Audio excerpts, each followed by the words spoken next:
सद्गुरु का ज्ञान विज्ञान हमारे कल्याण के लिए है। हमने किधर का मार्ग देखा है, किधर का रास्ता देखा है। पग पग पर महापुरुषों की संगति चाहिए। भारतीय ऋषियों का अनुभव चाहिए। हमारा जीवन समर जाए, निखर जाए, गुलाब के फूल की तरह खिल जाए। जीवन की वास्तविकता का हमें अनुभव हो। सत्संग इसके लिए मात्र आवश्यक नहीं, अनिवार्य है।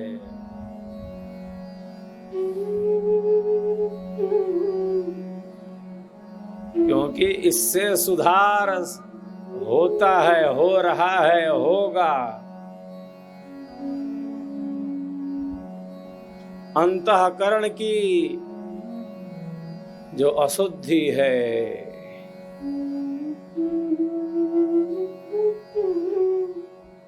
उसको तो दूर करना होगा।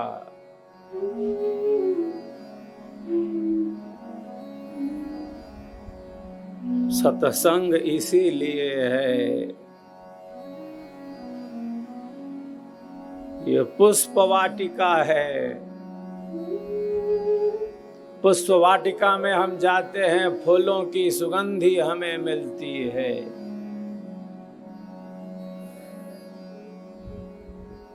तो भंवरा तो फूलों पर है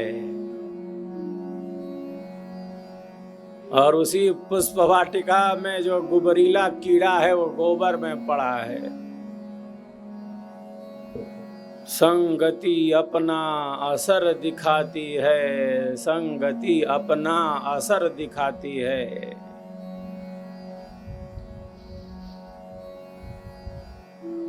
हमारे मन में बाल्यावस्था में ईश्वर क्या दोषों का बीजारोपण कर देता है? जैसी संगति होती है वैसा ही रूप निखर कर आ जाता है।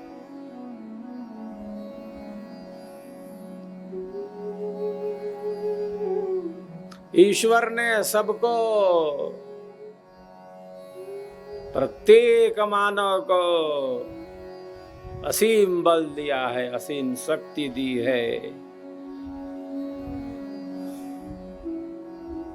असीम शांति का समुद्र हमारे भीतर है। हम कहाँ इसका अनुभव कर पाते हैं? हम कहाँ इसका अनुभव कर पाते हैं? बहे जा रहे हैं, बहे जा रहे हैं और बहते जा रहे हैं।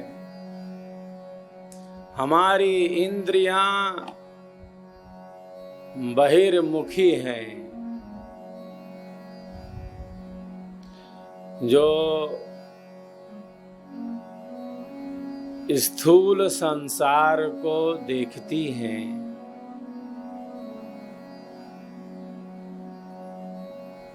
और उन्हें ही हम सत्य समझ लेते हैं।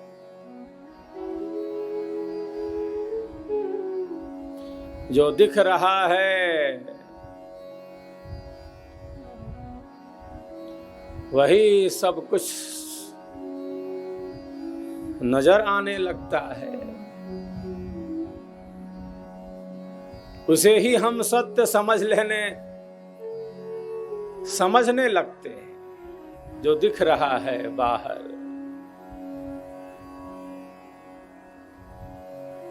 ये शरीर है, संसार है।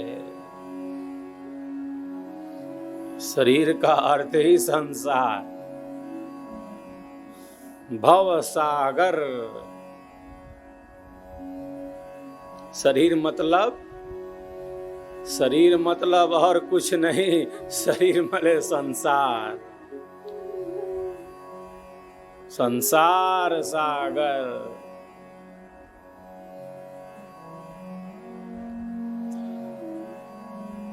भव सागर नर देह का दिशा प्रदर्शक यंत्र। सतसंगति सब मूल है, सतसंगति सब मूल है, सब जानन पर मंत्र।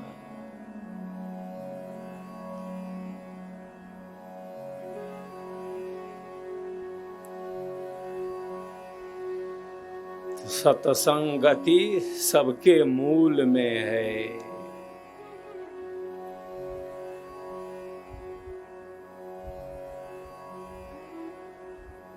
क्योंकि इससे विवेक जागृत होता है।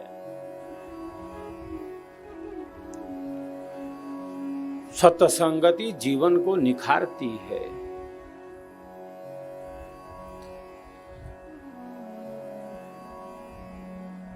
किधर राहें हैं जीवन की, जीवन है क्या इसका हम अनुभव करें।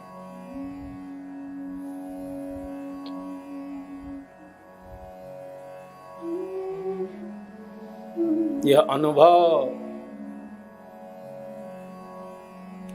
गुरु तत्व से संभव है।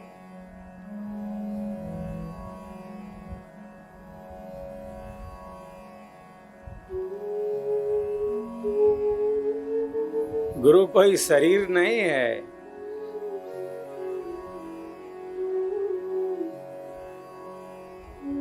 अगर केवल शरीर तक है तब वो सीमित हो गया। जिसने अपनी चेतना का विकास किया है, जिसने अपनी चेतना का विकास किया है वह गुरु होता है। और दूसरे की चेतना को भी उस परम तत्व में स्थित रखने की क्षमता रखता है वो। जिसने स्वयं अपनी चेतना का विकास किया हो वही गुरु तत्व है, जो जड़ नहीं है, जो विनाशी नहीं है, जो मिटने वाला नहीं है। गुरु आत्म तत्व है, गुरु चेतन तत्व है। सदगुरु है वो नित्य तत्व है, वो विनाशी तत्व नहीं है। अनात्म तत्व नहीं है सदगुरु।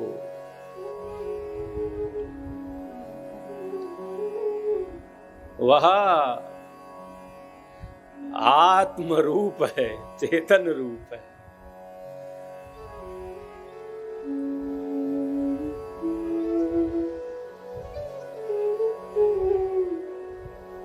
सतसंगति सदगुरु शरण, सेवा भाव विचार, उपकार गुरु पाठ है।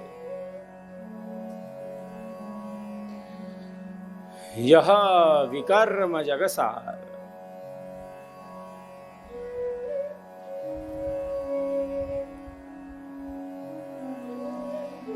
तो जीवन के हर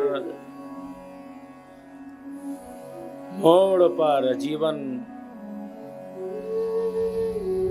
के हर मोड़ पर सत्संगति मात्र आवश्यक नहीं है, जिसे कहें अनिवार्य है। अनिवार्य क्योंकि हमने उसका अनुभव नहीं किया।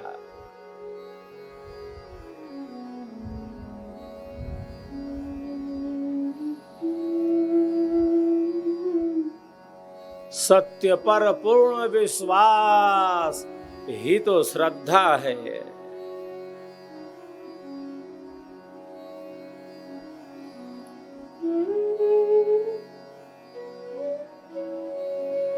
जिन्होंने उस मार्ग को देखा,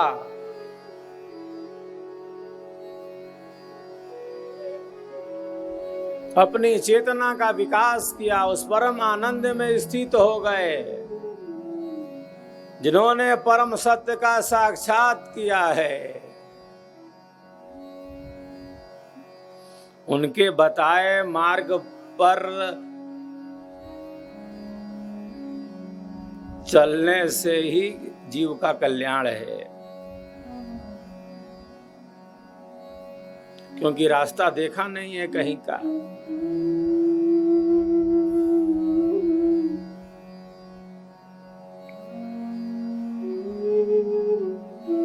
जिसने देखा, अनुभव किया, उनके बताए पथ का अनुसरण किया, अनुगमन किया, महाजनो ये न गतः स पंथः, मार्ग वही है जिसे हमारे ऋषियों ने अपने अनुभव में सहज प्रकट किया। एक मूर्तिकार मूर्ति बना रहा था, एक मूर्तिकार मूर्ति बना रहा है।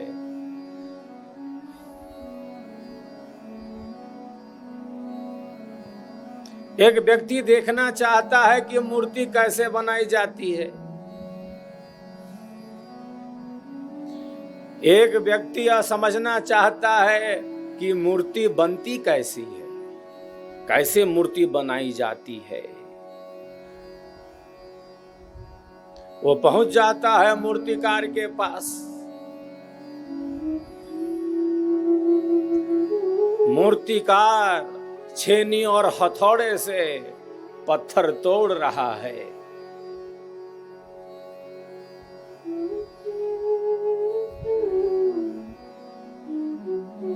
जो व्यक्ति पहुंचा है मूर्तिकार के पास, वो कहता है कि भैया आप मूर्ति कब बनाओगे?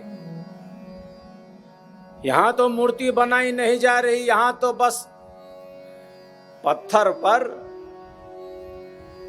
छेनी के द्वारा हथौड़े से प्रहार हो रहा है। ये तो बस पत्थर पर हथौड़ा चला रहा है, यह मूर्ति तो बना नहीं रहा। भैया आप मूर्ति कब बनाओगे? मैं मूर्ति बनते हुए देखना चाहता हूं। आप तो केवल पत्थर तोड़ रहे हो हथौड़ी और छेनी के द्वारा, मूर्ति तो बना नहीं रहे। मूर्तिकार कहता है वस्तुतः मूर्ति पत्थर में ही निहित है। जो व्यर्थ के पत्थर हैं, जो बाधक तत्व हैं, मैं हथौड़े से, छेनी से उन्हीं पत्थरों को हटा रहा हूं। किन पत्थरों को? मैं उन्हीं पत्थरों को हटा रहा हूं जो मूर्ति बनाने में बाधक हैं।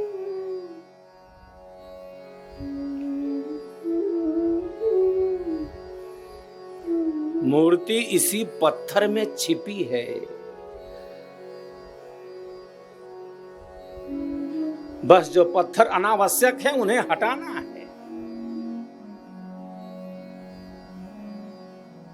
हमारे भीतर अनंत शक्ति छिपी है।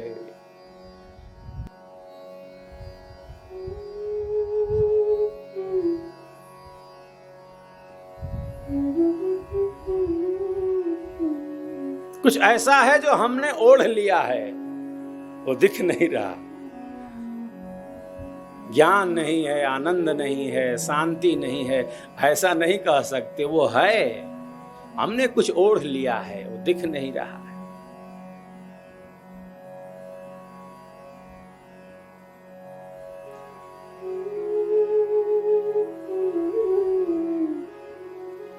दुख का कारण क्या है? दुख का कारण और कुछ नहीं,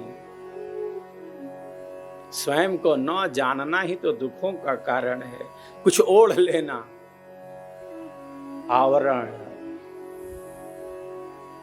आत्मविस्मृति ही दुख का कारण है। दोष ही दुख का कारण है। जहां जहां दुख है, जहां जहां दुख है, मतलब क्या है? मतलब दोष है वहां। जहां जहां दोष है, दुर्गुण है, वहां वहां दुख है। और क्या? कहां कहां दुख है? जहां दोष है, जहां दुर्गुण है, वहीं दुख है।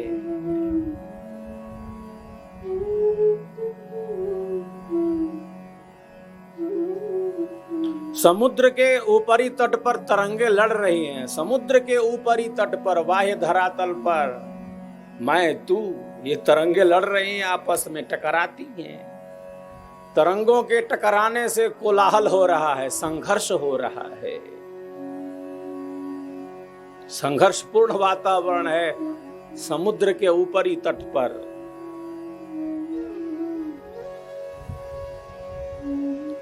मैं तू, यह वह, मेरा तेरा। समुद्र तट पर खड़ा पहाड़ बिल्कुल खड़ा है जैसे। समुद्र की लहरें आती हैं, समुद्र की लहरें आती हैं, पर्वत से टकरा कर वापस चली जाती हैं। पर्वत स्थिर है।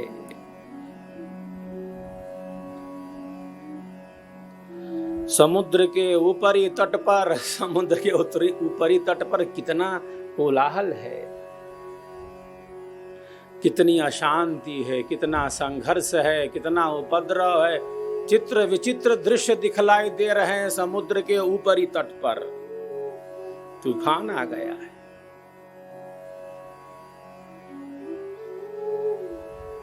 उसी समुद्र के गर्भ में, उसी समुद्र के अंतराय में, उसी समुद्र के अंतस्थल में, उसी समुद्र के भीतरी भाग में कोई हलचल है क्या? कोई संघर्ष है क्या? उसी समुद्र के अंतराय में, गर्भ में, उसी समुद्र के अंतस्थल में कोई बेचैनी है? मैं तू, यह वह, मेरा तेरा। कोई कोलाहल है, कोई संघर्ष है, तरंगे लड़ रही हैं वहां।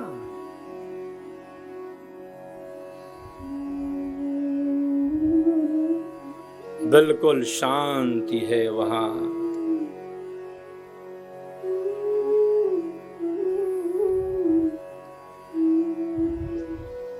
वहां कोई उपद्रव नहीं, वहां कोई अशांति नहीं, कोई उद्वेग नहीं। स्तब्धता है वहां, नीरवता है, शांति है, सहजता है, स्वाभाविकता है, गंभीरता है, स्थिरता है।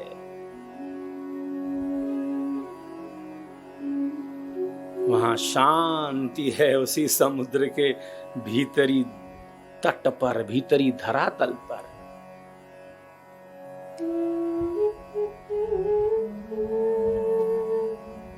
हमारे भीतर प्रेम छिपा है, हमारे भीतर आनंद है नहीं, नहीं कह सकते। प्रकाश नहीं है ऐसा कोई कह सकता? अरे बादलों ने घेर रखा है।